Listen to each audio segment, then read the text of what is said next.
De vaccins plus adaptés, plus spécifiques, qui va peut-être devoir se poser alors qu'une partie du monde s'est lancée dans une vaste campagne de rappel.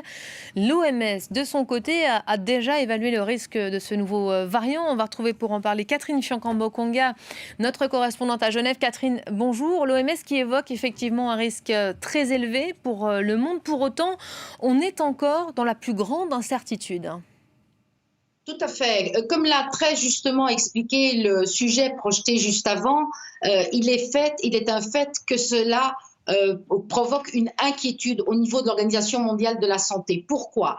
Parce que les vaccins sont principalement basés sur cette fameuse protéine spike et que les mutations qui sont vues pour l'instant, qui sont 26 à 32 fois plus importantes au niveau de la protéine, pose un risque et une inquiétude quant à l'efficacité des vaccins. Mais tout cela n'est pas encore précis.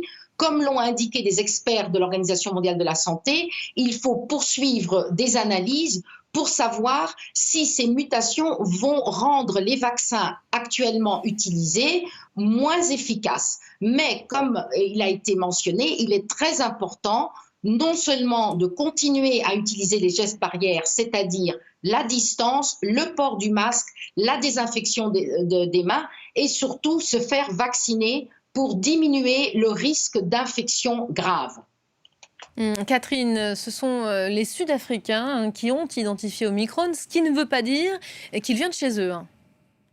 Alors justement, il y a une énorme confusion auquel on assiste pour la seconde fois, parce que c'est également l'Afrique du Sud qui avait alerté l'Organisation mondiale de la santé sur l'existence du variant Delta. Il faut savoir que les laboratoires en Afrique du Sud sont hautement qualifiés et qu'ils procèdent à beaucoup de séquençage systématique des gens infectés. C'est-à-dire que lorsque les personnes sont infectées, ils vont faire une analyse plus approfondie pour découvrir si ces personnes sont bien infectées par le variant Delta ou par un autre variant. Alors ça se passe en Afrique du Sud, ça se passe également en Suisse, mais comme l'avait très justement indiqué le ministre de la Santé français précédemment, cela ne veut pas dire que ce variant ne circule pas déjà depuis longtemps sur l'ensemble de la planète.